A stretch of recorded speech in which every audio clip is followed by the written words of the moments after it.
Hello, and welcome to I'm Too Busy. I'm Christina Flach, your host.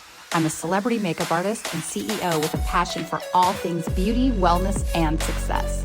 On this show, I'll take you on exciting journeys, sharing personal stories and insights from inspiring entrepreneurs. Together, we will explore manifestation, health, wellness, and the secrets to thriving in life and business. Let's jump in and get inspired. Hello, and welcome to I'm Too Busy, the show where we uncover the inspiring, bold, and often unexpected journeys of people who are changing the way we live, think, and thrive. I am your host, Christina Flach, and today's guest is someone who I have been dying to interview. He is amazing. His name is Ryan Carter. He is a registered nutritional therapist, a wellness innovator, and co-founder of Oath Foods Company. Ryan's path to health began after years of battling an eating disorder, exercise addiction, and feeling completely disconnected from his body. From a high-end London kitchen to the mountains of Lebanon, his quest for healing has taken him around the world, uncovering everything from gut imbalances to mold exposure and mercury toxicity. Today, Ryan works with clients in 19 countries, from elite soccer players in Europe to royalty in the Middle East, helping those achieve optimal health through precision-based nutrition, movement, and lifestyle guidance. I would like to welcome Ryan Carter. Hi, how are you? Thank you. I'm very blessed. Great to be here. Oh, well, I've been looking forward to this. I am so obsessed with gut health. So here we go. So Let's go for it. Okay, here we do. Ryan, your journey into health wasn't exactly straightforward. Can you share with me how your personal struggles helped the work that you do today? It was mainly acquired from the quest of going down many rabbit holes or dead ends, if you want to call it, look on a road analogy. So going down dead ends and then realizing, I spent all this money, done all these tests, to what prevailed, basically. What was the actual outcome? So again, it was disappointing. It was restarting, resetting, doing the typical diets, doing the typical supplements, the cleanses, the liver flushes, the colonics, the enemas, you name it. And again, whilst it was a failure, these were just basically lessons teaching me of this. Maybe that helped a little bit, maybe this. And at the same time, I was studying to become a nutritional therapist. So it was basically helping me piece the puzzle together, essentially, with each rabbit hole or dead end. It was like, okay, yes, I can see some insight, but maybe my body wasn't really ready for it due to X, Y, and Z, or my glutathione status, or blah, blah, blah, blah. Or maybe I didn't have the specific bacteria there to help metabolize that toxin, as an example. So again, it's very frustrating. But again, there is the finish line where it is possible to heal your body, to regenerate, and to move forward with your life with health at your side, basically. You faced some serious gut health challenges, from antibiotics to mold exposure and food poisoning. What was your turning point, do you think, in understanding the connection between gut health and overall well-being? So because we have to eat 3-4 times per day, and it's always on our mind, whether it's on social media or you're out and about or you're meeting a friend and you're at a cafe and there's like cookies around, or you're always smelling and giving that stimulation of food. So just by that, you're actually stimulating and influencing your gut health. Okay, so you just really have to understand that. It's actually at a brain level how you stimulate your gut health. But again, because the gut turns over fairly quickly compared to other cells or tissues of the body, it's more vulnerable to issues. That's also the same for the skin. It turns over the cells very quickly. Therefore, it has a sort of different type of metabolism without getting into the nitty-gritty stuff. So it's very fragile and sensitive. And then throw in, there's another layer of the microbiome, which encompasses viruses, bacteria, fungi, potentially parasites. They're not all bad guys. So when you look at testing, you're like, oh, I have this one high, that one low. There's so much nuance to go into that. Again, it's just the microbiome in your poo that you're excreting.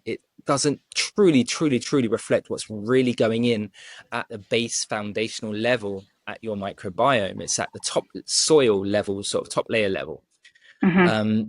And then you have to understand, yeah, maybe you don't want to go around and kill the bad guys. Again, a client of mine this week, actually 2 days ago, she said, I've done this parasite cleanse for 2 months and it's literally destroyed my gut. I feel worse. I feel horrible. And again, it wasn't my influence of doing the parasite cleanse. She wanted to get out of the way because it was on a to-do checklist, basically, of Right, right, improving her health. But again, right. she's made things worse. And again, it's so easy to do that because we're so bombarded with information, so bombarded with like food signals, and we really have to acquire, get the brain working first to get the gut working. Okay, so again, that brain or gut or the gut brain axis, it should be the brain gut axis because it overrides everything basically. Okay, and there's simple things like circadian biology, circadian rhythms. What time do you wake up? Do you go outside? Has your sun, sorry, have you been kissed by the sun in your eyes?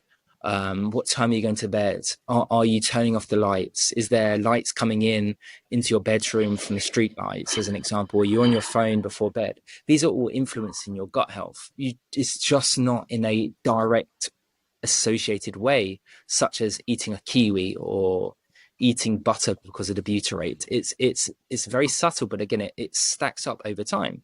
So again, I generally believe that most people gut issues stem back years from poor health, from the Mm-hmm. brain down. And again, it just gets weaker and weaker, and we lose the capacity to basically regenerate that tissue because it takes multiple systems to work. And that's why you can't just focus on gut health. You also need to focus on sort of like energy metabolism. You need to be looking at your hormones. You need to be looking at your stress response, your skin health, circadian rhythms, and maybe I just said that. Mm-hmm. Detoxification, your liver, your lymphatics, your circulation, everything basically, it all goes into their gut health. So that's why so many people I feel are stranded within a gut health community, because again, they throw the kitchen sink at it and they're not looking at it from a sort of system network operation with first principles of how it works. Mm-hmm. And I honestly believe sometimes like your microbiome, or you could have SIBO, small intestinal bacterial overgrowth, and it could in theory be a helpful thing. It's just uncomfortable and awkward and a pain in the backside, but it Mm-hmm. actually might be doing something there for you. And that could be also made out for the case with things such as candida, which is a yeast which can be friendly when it's overstretched its mark. It can be problematic and dig into our gut lining. But again, you can also make the association from various studies to say it actually helps with detoxifying metals, as an example. So it's very nitty gritty, and at the end of the day, you have to be focusing on other things, not just gut health, um, to truly have the long lasting effects on improving your gut. Ironically. That is so fascinating because I do all that. I dry brush in the morning. I go outside first thing, and so it is fascinating that it's all these little things that actually add up to one huge thing. You know, gut health now is trending, but you've been doing this forever. But you've lived it. What are some of the most common misconceptions people have about it? Yeah, just popping a probiotic and it's gonna fix things. Again, how we can dive into that is nowadays you have to be very strain specific with what type Mm-hmm. of probiotic you technically need.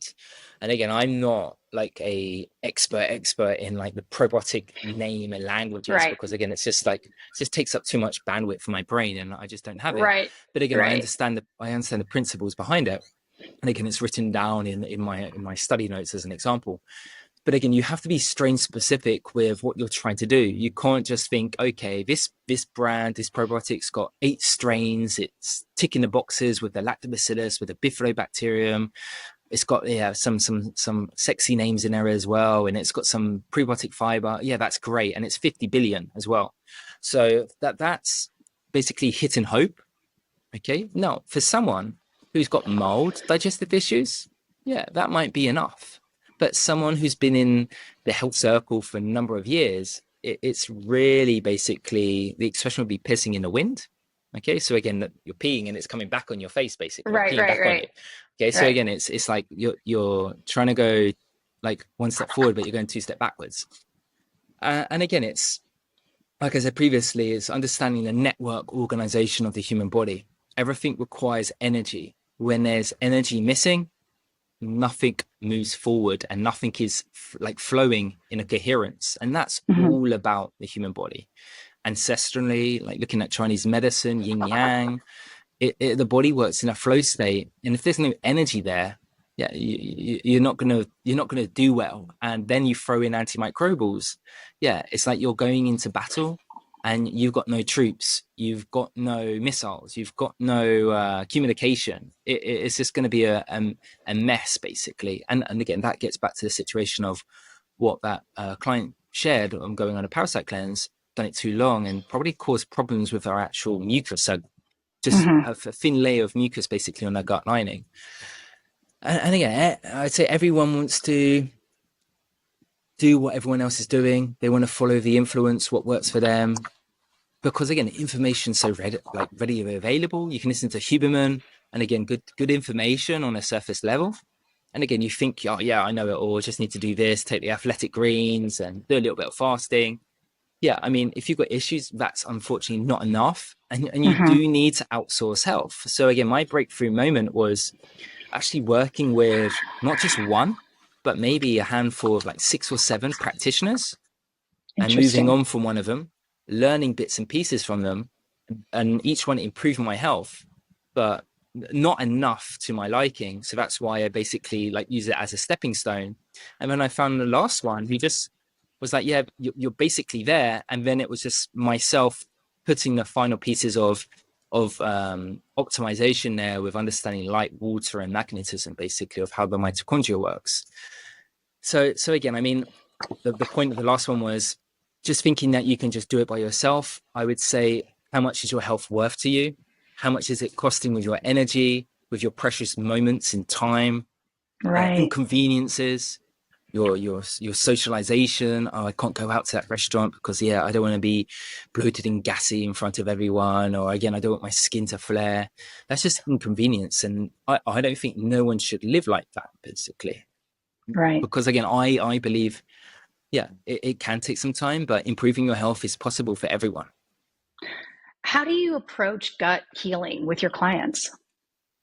So first principles, there'll be nothing drastic such as antimicrobials.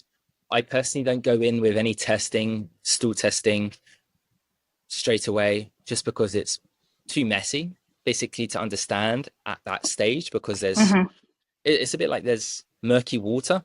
So what do you do with murky water? You have to let it settle, Mm. basically, and then you can see a little bit more. So settling it, improving the system, things like circadian biology, vitamin D status, vitamin A intake, improving iron oxygen metabolism, improving blood circulation with things such as nitric oxide, um, and yeah, potentially removing some problematic foods. Again, I don't really need to test. Do you have an oxalate issue? Do you have a histamine issue?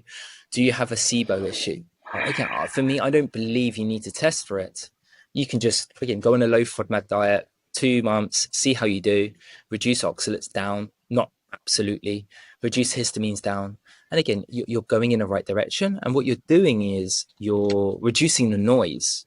Okay, so again, you're getting that water clear, and then you Hmm. can make more executive, clear sight interventions, such as, oh, a specific strain right here. Okay, but again, that's just like a general view. It does require a lot of understanding of the client's history, what they previously tried, their birth, where they breastfed. All of these scenarios have a massive role in our gut health, and that again, it starts like way before the womb, basically. It starts in your grandmother's eggs, basically, and it's Wow. passed down to her mother, and then obviously that's you, and then you're under essentially epigenetic influence. So your gut health is very much tied to your mum's health, with her nutritional status, with her metabolic status, vitamin D status. And again, you can see that in certain studies looking at fertility. um, and again, that's so important because it goes back to like glucose, insulin, leptin, and they have many important roles in our gut health. Okay, even just shaping the bacteria there. Okay, Mm-hmm. so I mean that's typically where I start, and then generally, yeah, it improves, and then that's when, okay, do we need a little bit of help? So again, think of it as a garden. You got Mm-hmm. beautiful fruit trees, you got plants. Again, I've got this all around me. Again, it happens in my own back garden of what I'm doing right now in my land. But again, like you don't just want to use glyphosate or Roundup, okay, and on everything basically before planting trees or fruit trees or plantains and bananas and whatnot. You want to go careful. So again, you improve the actual soil quality. Maybe use a machete and chop a few things down, and then basically, um, you'll be like, okay, do we need a little bit of help in clearing these weeds, so these problematic bacteria, which might be causing endotoxemia, just a nemesis basically, or causing too much hydrogen sulfide as an example. And again, that's when maybe we could use more food first approach. So things such as MCT oil, black seed oil, ginger, curcumin, um, xylitol even. There's a number of food-based antimicrobials that we could be using first before even thinking about throwing in such as like an antimicrobial such as grapefruit seed extract or oregano oil. I think people are very too heavy in that approach, and it doesn't need to be. In my opinion, those are very similar to an antibiotic. Again, it Mm. is very, very powerful. And I see people, I see clients who'd be taking an antimicrobial for like 16 weeks or 10 weeks. And again, for me, it's too much. That they're making the gut system more weaker, more fragile. Okay. Um, so again, that can only be seen for someone, I believe, from an outside viewpoint. Okay. Right. So again, it's like maybe you're your money in your bank account. Maybe you actually have a financial advisor. Okay, yeah, we need to invest in Bitcoin, or yeah, these stocks are low, let's buy them, or let's move your money around in this currency, or whatever it is. Or again, you got your car, it's a beautiful classic car. You go to the mechanic says, yeah, you need to be doing this, that, changing the oil, yeah, new set of tires. Again, that's all I know with cars basically. But you need to be doing the maintenance. Well, again, no one does that for their health basically. Yeah, we have doctors, but they are tied to a system which is dysfunctional and basically profits sickness essentially. So you need to be again more busy in thinking for yourself about your health, being more responsible, and again maybe that requires outsourcing someone to help guide you, support you, mentor you to regain that health back. And again, that will just double down your life, the quality of your life, basically, which is what it's all about. You shouldn't be thinking Right. about your health all the time. Again, look, no other wild animal thinks about their health because they're living it essentially. And we're Right. human beings, so we're beings. We're not just doings with checklists or this is my supplement to take. Bing, bing, bing, bing, bing. You're not doing healthy. You have to be healthy, and it's in that flow state where that magic happens, basically. Are there any core principles or starting points that you think everyone should follow? So I definitely, again, it does depend where you live. So, but most people should be grounding. That's the premise of touching earth, basically, on a simplistic way. Again, you can double it up. You can actually take it to the best level, which is the whole body in the sea. That's the best way to ground, essentially. Or again, you can find a park, you can hug a tree. Right. Stand in some Just grass barefoot. But it well, I does mean, need to, yeah, you there's need to be barefoot. You can't be in shoes, right? yeah, or again, there's the context there. Again, do you want that glyphosate? Basically, maybe they sprayed on that glass to be absorbed into your soles of your feet, which are very absorbable. So again, there's like nuance with that. Or again, have you got electrical wires running underneath your grass as well, or anything like that? But grounding is a principle that all wild animals apply, maybe apart from birds, but they get that energy elsewhere from their wings. But grounding, circadian biology, waking and rising with the sun, falling asleep, with going to bed on time, say around 9 o'clock when everything is dark. And again, that is adjustable. So again, it's summertime or more summertime where you are in California right now, and same Right. in where I'm from in England. So the sun doesn't go down to like 10:30 right now, and it rises around like 4 o'clock in the morning. But at the opposite spectrum, it rises at like 8 o'clock in wintertime, and then it goes down at like 3:34 in the afternoon. But again, you have to embrace that. All wild animals going in and out of the seasonal patterns. It's only humans that can control the electrical grid, the power grid, sorry, and the food chain, where they can think they can divert that. And obviously, yeah, everyone's got to make a living. Everyone's got to make some money to have a roof over themselves and to pay for things. But again, I mean, I would say our modern society has made it harder for ourselves to be healthy as well. And again, it's not to say, okay, let's go back to ancestral times of hunting and gathering. Again, I'm not suggesting that. I'm in Nicaragua right now, and I'm speaking on a laptop, and I've got clients around the world in the same format of communication. So again, we have to embrace technology. There's no going back, but we have to understand, yeah, maybe there's a bit of a disconnect there. Maybe we have to put some things in place to help ourselves. Okay. So again, not being ignorant, and that's the problem. So again, more sunlight, and people make assumptions like you did earlier that you grounding or you being in the sun in the morning is enough, or that it's actually the same as a textbook shares. Meaning, it's what 8 o'clock, 9 o'clock right now where you are. Again, technically speaking, there should be UVB there. You go outside, and because there's UVB there, you think you're making vitamin D, but that's an assumption. You actually might not even be making vitamin D because you might not be healthy enough to make that vitamin D. Okay. Interesting. So again, it's just like what the textbook says, what it says in biochemistry, actually in the biophysics might not be happening. Okay? And again, on top of that, the nuance here would be the power grid influencing things. So again, in LA, California, you have a massive amount of non-native EMF. You obviously got Elon Musk's Starlinks all over you, and like planes flying here and there. But like again, it's like a big cloud of smog basically. And again, that has an effect on your ability to utilize sunlight. So again, there's a lot of assumptions that people make, but again, you still have to try, you still have to do it. And again, building good health, it will get easier and better, basically. You started in the culinary world and then ended up in nutritional therapy, two very different worlds. How did food become both the challenge and the cure for you? Again, I mean, when I had a disordered eating, I wouldn't call it eating disorder, I'd call it disordered eating. And it was mixed in with, I don't know what the word's called, but like addicted to like exercise as well. Um, so again, I was doing everything right if you really wanted to lose weight, basically. So like fasting in the morning, like just eating like a boatload of carbs, no fat, no real protein. And again, it was working. I got down to like 55 kilos. Oh my Um, gosh. yeah, and I'm like 100 kilos well, 98 kilos right now. So quite a substantial change of what I should naturally be. But um, again, it came from just the obsession with food because my body was hungry.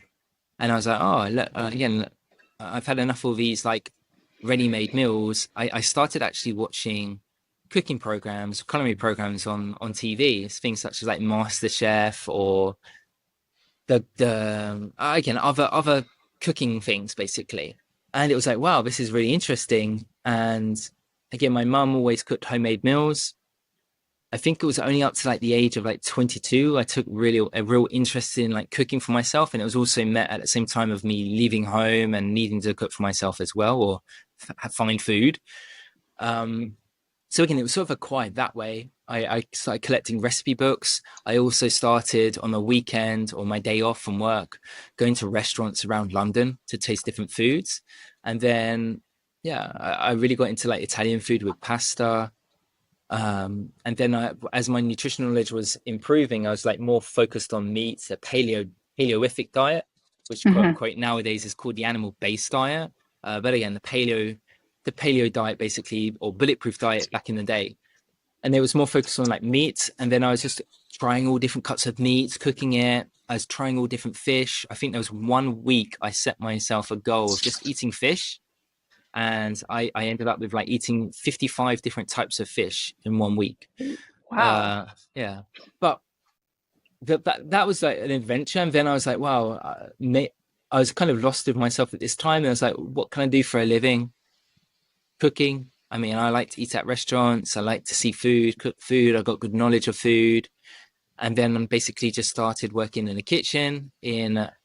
I would say it's a known London restaurant called Moro, and it serves Middle Eastern, Africa, North African, Spanish food. It's like Moorish food, Hmm. and it was really insightful. And then I asked them for the opportunity to go traveling and to go Lebanon, basically, which was really interesting.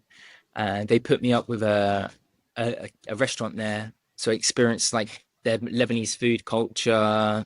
Stayed in Lebanon for like I think 2 weeks, just an insane experience. I think when I was like 23, 24, and then I came back to London. I was like, yeah, cooking's great, but I was looking at the lifestyles of the cooks and the chefs, and again, I think it was just like a slap in the face of all the nutritional and health information I was acquiring, because again, they'll be working late at night, smoking cigarettes. Right. Again, they actually ate crap basically, so like toast and like Marmite, or like just like beans on toast essentially, if you know what that is. And Right. I was like, Right. yeah, I'm not sure about this. So again, that sort of put that on a pause. And then, like I said earlier, I was working with practitioners, improving my health and using them stepping stones. And I was like, wow, that's a really interesting job, working with people and improving their health. And I just explored it. And I saw two colleges, and one of them really hit the mark and swayed me, just because you could think for yourself. It wasn't like vegan, you got like coffee's bad, or meat is bad. It was more open, it was more free thinking. And I was able to do that part time, whilst obviously making a living, working for my dad in his antique shop. So I was hustling with that, and then hustling on the weekends with lectures, studying. And that was for like 3 or 4 years doing that. I left my dad's job due to like being in a moldy basement, and that was also another contributing factor for my poor health, or my health not moving in the right direction, Right. although I was trying. So I had to leave, and then I worked for my friend's hyperbaric oxygen clinic. So that's basically when you go into a pressurized tank, and it's like you're diving whilst breathing in 100%, or 99% oxygen, basically. And that put me in the front of potential clients in that space. And I was like, well, this is amazing. And then yeah, that was me set. And when I was learning to become a nutritionist, which was like 4 or 5 years to do, again, getting that experience, meeting some amazing people. I started cooking. I was cooking for, at that time, a top 10 tennis star. He flew me out to like Italy for his prep to lose a bit of body fat and get him ready for the season. Again, meeting people like Novak Djokovic, meeting some like royals. Again, serving a very like influential person in the UK as well, in his own personal chamber. And then I moved on to my friend's health clinic, and that's when I was being like a health coach, which is not like a certified nutritionist, but more or less the same thing, just because Hmm. it's very rogue, the health space, with titles, with nutritionists, nutritional therapists, health coaches. So at the time, I was just a health coach and helping out the nutritionists at the clinic at the time. And I was like, this is amazing. And then I qualified. And then within the space of like 1 week, and setting up my business at the back, like in the background, a person I knew from the biohacking community, he basically said, I want to work with you. And he signed on to me for like 12 months, which was a decent sum of money. And I was like, wow, I can be free. I don't need to work anymore for anybody Right. else. This buys me some breathing ground, basically, and I could go all in. And then that's when I sort of doubled down on my website, improving it. And then the clients are slowly coming in, slowly like drip feeding, recommendations, stuff like that. And yeah, that was it. And then I escaped the UK and started living in Central America. And Costa Rica, Mexico, Nicaragua, back to Mexico. And then one of the people I met from the hyperbaric oxygen clinic, basically she was always a good friend, but she needed my help for a certain situation. So again, I flew to the Middle East. I worked with her family, and again, that was an amazing experience. And then came back to Central America, and then same thing happened, flew back. And again, that was my life for like 2 years. And then came back to Nicaragua and just felt a bit more grounded here and basically put down roots. So met someone and then now have a baby basically who's half Oh, half British and half Nicaraguan. oh, I So love that. yeah, so again, that's my life story basically. So Wow. again, we bought some land last year, and like within the last 6 months, that's just basically been developing, and now we're living in the house. And again, just like living a dream. Honestly, it's a surreal experience, and sometimes I do catch myself because again, I'm from the mindset of like work hard. I'm not doing enough, and again, that's in like the Western culture. And again, I get frustrated myself, and then I just need to remember like, look what I have here. Again, if I'm working, I won't be able to actually have the moment and experience it and practice what I just said or practice what I just Right. preached of Right. being basically. It's so interesting. I ask people, and it's usually at the end of the interview of, where does your soul live? Where's your happy place? But you've already answered that question it's so interesting that you could be from the UK and your soul lives in Nicaragua. And, Yeah, I'd say, you just never know where your soul's going to live. And some people never find out, they never figure it out, but you've clearly figured it out. well, I mean, I would say potentially there's opportunities, potentially the right moment, the right time, potentially I didn't have any responsibilities, so I was able to do that. So again, I had the freedom to do so. So again, it's someone who's saying, okay, I need to find my soul and check out Nicaragua. Again, like if you've got like a whole family, you've got a job, yeah, it's going to be a bit more difficult compared to Challenging, someone, yes. yeah, a bit more challenging compared to some like mine, basically. But again, I mean, that was actually the vision of when I was studying to become a nutritionist. Now, at the time, it was basically I'm going to be working in a clinic in central London called Harley Street, which is where all the like doctors and nutritionists Hmm. were. But COVID happened, and it was like, wow, what the hell do I do now? And at the time, I was friends with another nutritionist, and she was just working online. I was like, well, online? What is this? How does that work? I want to see people face to face. And then basically, it was just like, boom. Well, I don't need to be in London. I can do You can things. be anywhere. Yeah, and that's when I was like sort of learning, understanding about light, water, magnetism, and like Central America has like a very special like energy field around it. Basically, it's obviously got very good light environments because of the sun. Hmm. Um, but again, the volcanoes, being close to the sea, all the trees, so it's abundant in life here. So you can basically like cut down a tree, and within a space of like a few days, 4 days, like you could see life of it regrowing again. And again, I would also say like I could cut myself like my leg open on like barbed wire or something, and it would heal very very fast here. Now again, Interesting. it's just this is a very good, in my opinion, a very good place to heal. And again, it doesn't have to be Nicaragua; it could be any sort of area similar. So that would be not really populated. It would be sort of with a lot of vegetation of plants, slightly off the grid, good sun stability, near the sea, near volcanoes or mountains. That's going to be a very good place to heal, basically. Not, well, it'd just be difficult. It'd be difficult in London, in New York, in LA. Now, don't get me wrong, it's possible. I've got clients in those cities.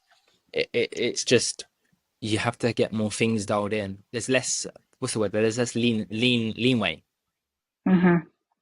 You've worked with top athletes, high profile clients, and even royalty. Is there a common thread in what these individuals need to perform at their best? And what are Yeah, some surprising patterns or gut related issues you see across cultures and lifestyles? So that's kind of a two-part question. So with athletes in particular, their resilience to stress is above and beyond the normal person. They're just built differently to handle stress. Mm-hmm. So that's the unique characteristic. And again, is that acquired from a young age? Is that acquired from the womb, from mum? Again, that is that at that top level. Say, for example, you're serving like match point. Again, like it's only it comes down to that sort of level. Again, it's like really, really small lines at the top level. So I would say that. But again, also having a team around you, knowing your weak spots, not having an ego, being open to change things. Again, I think that's what you see, especially with like tennis players like Janik. I think that's what his name is. The new hot like kid on the block, hot kid on the block.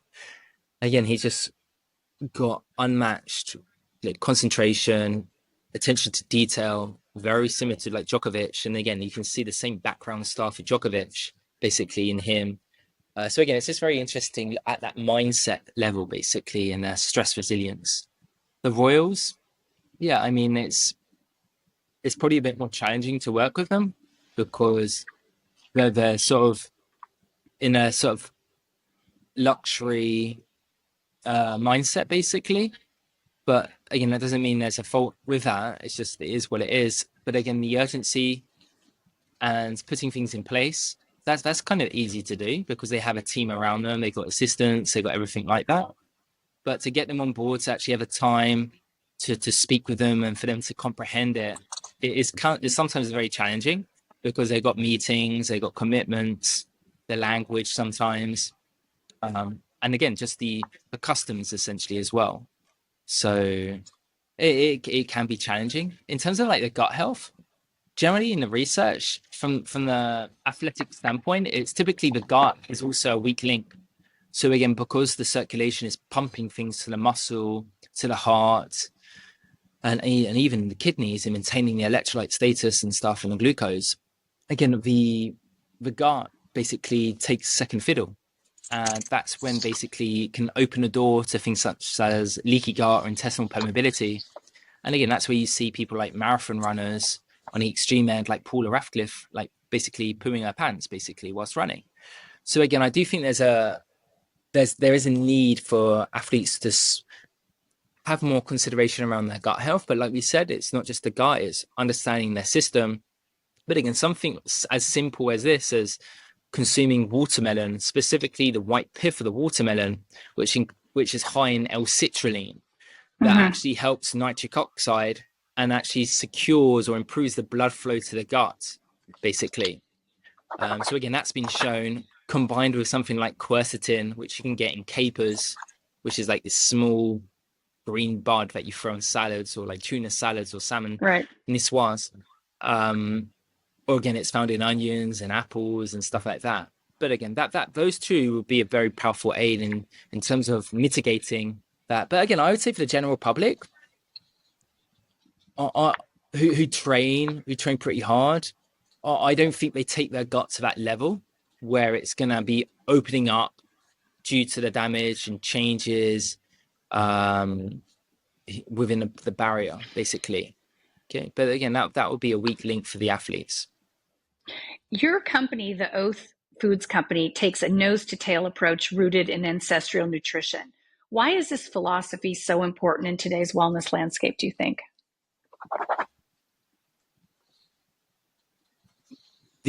Just looking back ancestrally, we would have prized the whole animal. There would have been no scraps, basically. We would have consumed everything. The legends such as Weston A. Price, he showcased that prized parts of the animal, the liver, the organs, essentially, utilizing collagen or the collagenous parts, essentially. And it's sort of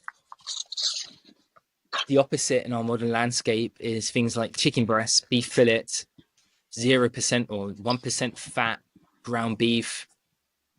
That's not how we should be eating, basically. And Right. again, you can open up and find a studies to show that if your fat intake is not 40% of your total energy calories, your hormones are potentially going to be tanking with some time.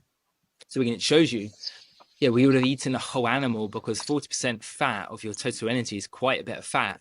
Again, you're not just going to jug down extra virgin olive oil or avocados galore. That's a decent amount of fat, and that would have been combined with the meat, basically, not basically pale, fatless meat that we see in packets, all pumped up with water, basically. And again, it's missing what our bodies need. It's found in a unique matrix in real food. So it's not in a dehydrated capsule of liver. It's actually alive. The water inside that product, like in the meat or in the organ, is unique as well. So again, it's hydrated, and these proteins are going to be, I would say, maybe not like studied or shown yet, but it's going to be superior. And even going down at a peptide level, I would find there'd be probably more peptides in the actual real food compared to a supplement. Mm-hmm. Again, you don't need to eat liver every single day and go crazy for it. But again, we do need a decent amount per week. We need to tick, not like tick boxes, but again, we can make it easy for you nowadays. So again, it's not just us. There's other companies in the US like Force of Nature, who's sort of doing something similar to what we're doing. It's mixed in with ground beef. We apply it with sausages. We apply it with burgers. We add in a little bit of bone marrow. So again, you really can't go wrong in terms of cooking it. And the goal is just to make it easy for people to get nutrients in, and not think that they need a supplement, because, like I said, the two they're not comparable. What would you say do mindset and emotional well-being play in your gut healing process? It's all interlinked in this flow state. So the gut could be said as second brain. Potentially the gut was the first brain, I would say. And then as we advanced into a species, the brain that we know of today took Right. over. And then basically the gut just took second place. And that's why there's a huge amount of neurotransmitters there, and it communicates with the brain because it's very sensitive. So yeah, it has a massive role. I believe if mentally, energetically, hormonally, you're in good shape, your mindset, your mind, your mood, your outlook would be changing. So, I love. if your gut was also in tip-top condition, then again, you wouldn't need to think about your mindset. You wouldn't need to meditate, unless you really wanted to, unless you wanted a bit more peace. You wouldn't need to read affirmations. You'll just be in a state of flow, in a state of peace, basically. It's, again, it'd be like a second thought. You wouldn't need to be thinking about what's my mindset today, or you'd be able to get angry. You'd be able to like shout and let it out, and then move Right. on, basically. It's a bit like a dog. So again, I got pit bulls, and there's someone at the like entrance, and he's like going crazy, rah, rah, rah, rah, rah. And then like 10 seconds later, he's like sleeping. So again, he's emotionally stable. He's very adaptive and flexible. I do think humans, due to like what we said previously, the diet, the lifestyle, just learning from society, learning from our parents, we don't have we don't have the flexibility anymore with our emotions or our mindset. Again, it's okay to feel depressed. It's okay to cry. Yeah, it doesn't mean that you're a loser, or you got a depressive disorder. Again, you're just sad at this moment in time, but that the time will change and you'll move forward, and then you could be happy the next second. So again, I think it's very easy to get trapped and put yourself in a rabbit hole and say you're this, you're that, when it's not the case. You just require better bioenergetics, and that can also be supported with research looking at how your thyroid works within your brain, because again, there's major depression with people with like hypothyroid. Right. So we are going to shift and we'll do some rapid fire questions. What is one morning ritual that you never skip? Whatever comes to mind. Right now, say for the last 3 months, just from being in this new home, is going outside, probably being waken up by my daughter and then going outside for a walk around the perimeter, just checking in on all the plants, Hmm. see how well the plantains have been growing because we planted like baby ones, just to see that. So again, we'll go out for a walk. I'll just be wearing shorts. She'll be wearing just like shorts as well, so she's getting skin in the game. That hasn't changed for many years. Maybe just the context of where we're doing it, Right. etc. has. What is a go-to healthy snack when you're on the run? I would say it's the time to fast. It should be flexing your health and your metabolism that you don't need to be grazing. But again, if you're truly hungry, if you are prepared, I just say like boiled eggs, or even if you really wanted to, raw eggs, that, or Greek yogurt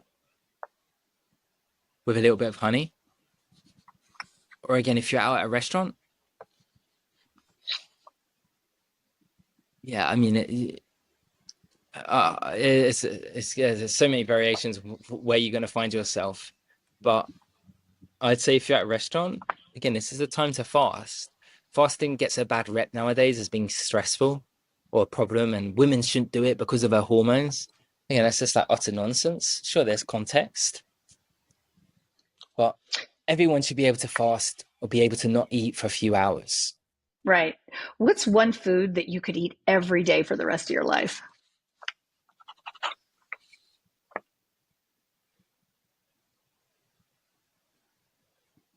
Yeah, great question.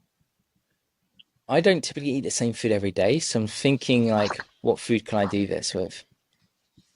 Yeah, I could easily say steak.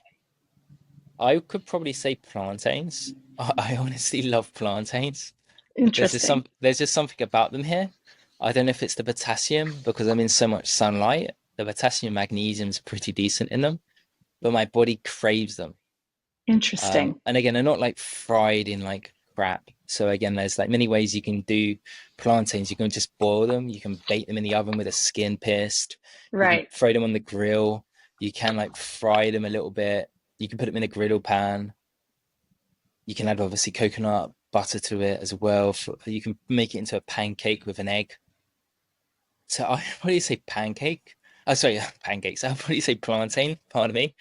Uh, and then and then following that, probably something like shrimp. I think Okay. steak, like a ribeye steak, would just get very, for me, very boring after a while. Yeah. What's your favorite movement or workout?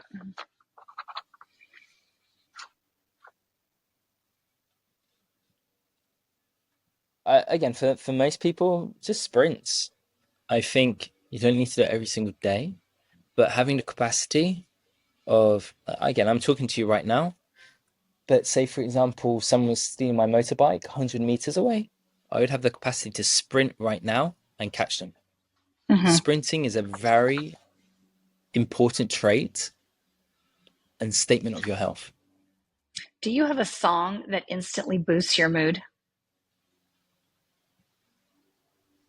My songs are very erratic in terms of my mood. Basically, like I Right. said earlier, I believe that you should be moody and it's totally okay.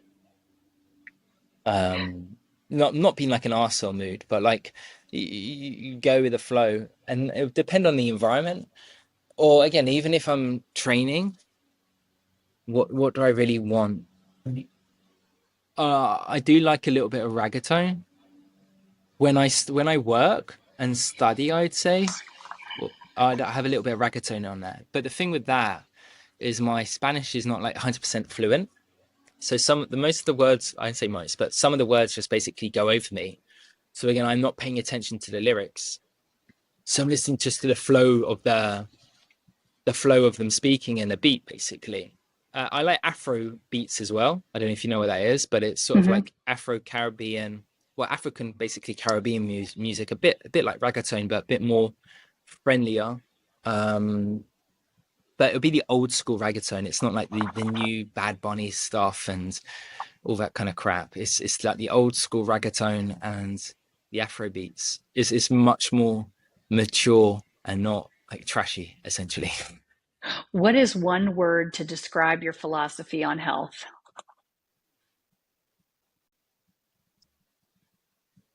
I would say it's my brand name, which is Levite, but it's technically two words together. That would mean live life. Oh, I love that.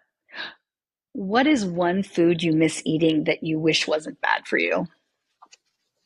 All foods I eat are not bad for me. Okay, that's a good answer. What is the See, best? there you go. There's that mindset. Again, like my again, I could eat, but again, you're talking to someone who wouldn't eat like a junk food pizza, who wouldn't eat like fried food. So that's just completely, for me, it's just off the mark. Right, right, right, But right. I could if I really wanted to. But again, I don't want to. But I could in this place cafe right now on a Friday night. They have pizzas. I'd have pizza. I wouldn't. And they make it like good quality. It wouldn't be a problem. I wouldn't even class it as bad food at all. Right.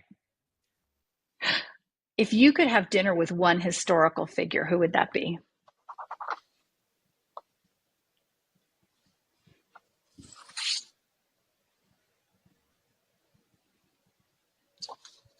Think you're probably someone like I don't know, Hitler, and ask him what the hell was he thinking or something like that. Yeah, that's a good one, right? What's the But go, best piece? Oh, go on. I'm go sorry. no, No, no, keep going. no, keep it simple. Simple answer. Okay. Best piece of wellness advice you've ever received.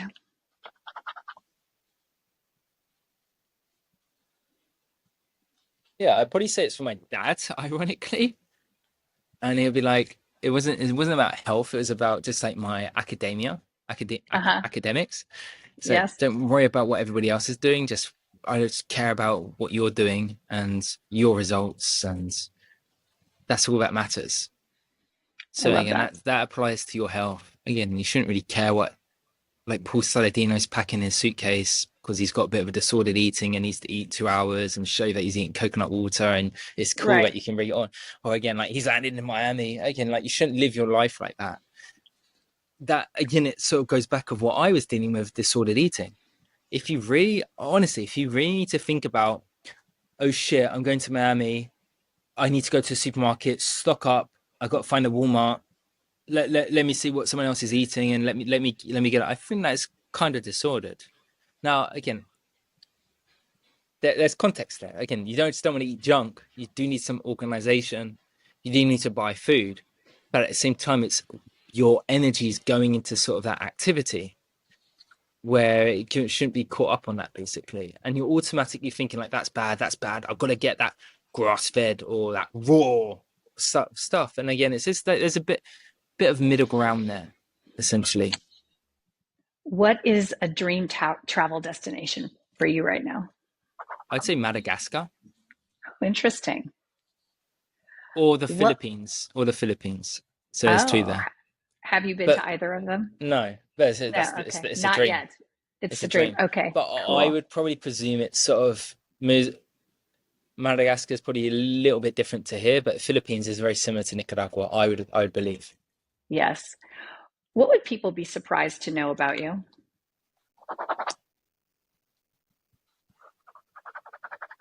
I used to be a drug dealer. Oh, Hmm. that's a doozy. There's a whole I done a newsletter about That's a that. I whole think it was, nother episode. We're gonna have to dive into that on another one. but again, I mean that was a long time ago. But again, I mean there's a newsletter or article on my website. It's called like drug dealer to healer, basically.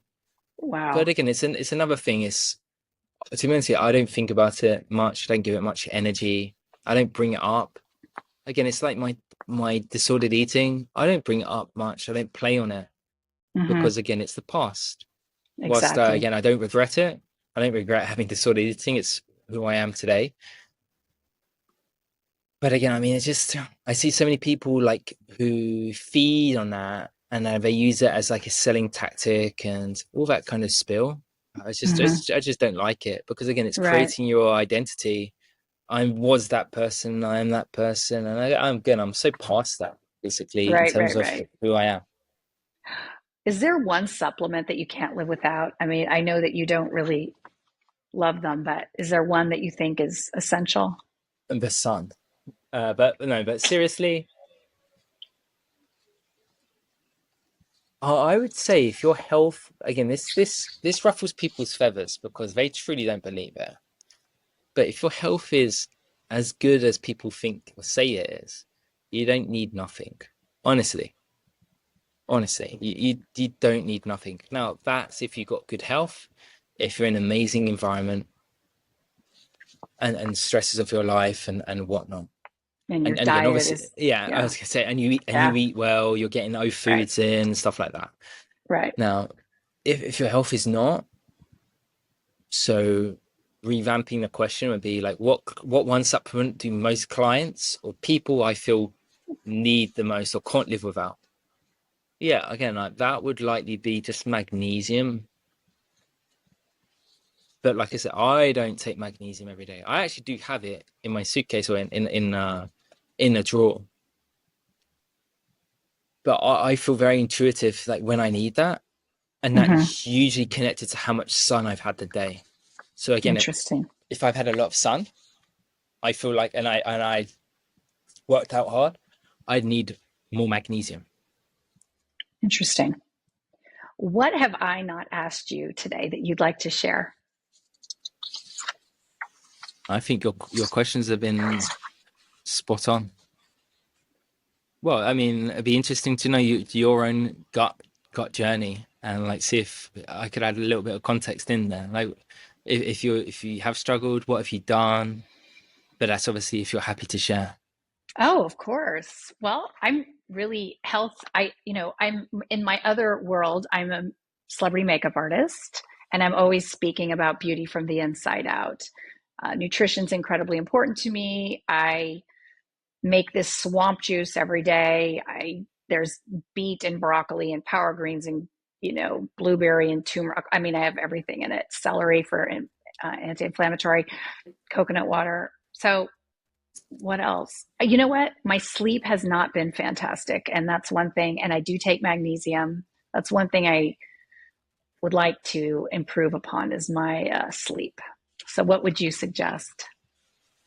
I presume your work makes you indoors quite a bit, so you have to be around harsh kind of white, blue lighting, potentially for a lot of clients. I presume that maybe that's around the clock and maybe you don't have too much control of that schedule. Again, presumptions here. Right. Um, I'd probably maybe say like, do you wear eyewear? Do you wear contacts? I presume you obviously wear makeup as well. That, again, in my opinion, comes with a lot of SPF. Again, I wouldn't be a fan of that. But again, at the same time, if you listen to your dermatologist, maybe some makeup artists, the sun's the devil and it's going to destroy your skin and being pale, well, not being white is the best.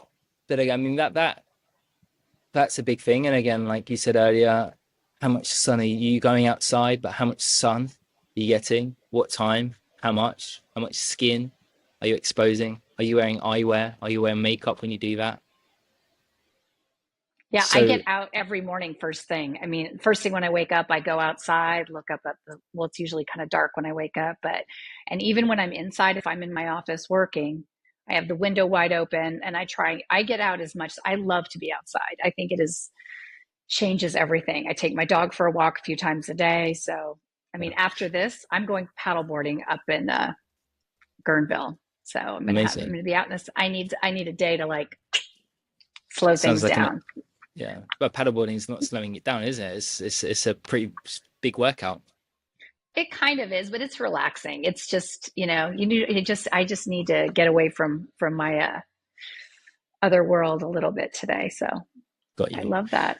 But again, I mean, things to help is general stuff like winding down, writing a like to-do list of sort of. I said it's kind of bad to have one, but like dumping things down for tomorrow. Right. So again, trying to switch off. Um, but again, hormonally, how your metabolism is working. So again, looking, have you got enough carbohydrates on board, or again, are you actually utilizing fat appropriately? So again, if you're in a bit of a limbo between both of those, then the body sort of gets confused and it actually puts down like an emergency mode, no fuel on board. And again, that can disturb a few people's sleep, basically. Mm. So again, a subtle thing such as like maybe after dinner, not too late after dinner, but after dinner, 1 hour or so, or half an hour before bed or something, just a little bit of honey, as ironic as it Oh, sounds. Again, okay. that can give you a little bit of fructose, glucose for your liver. Oh, And I again, love that. if you haven't had, say, for example, like 120, 160 grams of carbohydrates per day, then again, you're potentially relying on your fats, so ketogenesis or fatty acid oxidation. And again, for some people, yeah, you need to be healthy to burn fat. So that doesn't automatically turn on. So again, it's like you put your body in emergency mode and a bit of a limbo in that situation. So the honey can sort of give you a bit more carbs on board. And again, it's going to have no problems with like insulin or make you fat or anything like that. If your body Right. needs energy, it needs energy. And again, it's much more troublesome to not being able to sleep. That is true. Ryan, I could chat with you forever and ever. Thank you so much for sharing your deeply personal, inspiring journey with me today. Your story is such a beautiful reminder that healing isn't linear, it's a blend of curiosity, courage, and commitment. For everyone listening, you can learn more about Ryan's work. I will have everything in the show notes. I also just want to thank you so much for all that you do for the world. You're making it a better place. I'm Christina Flach, and I'm too busy, and I'll see you next week.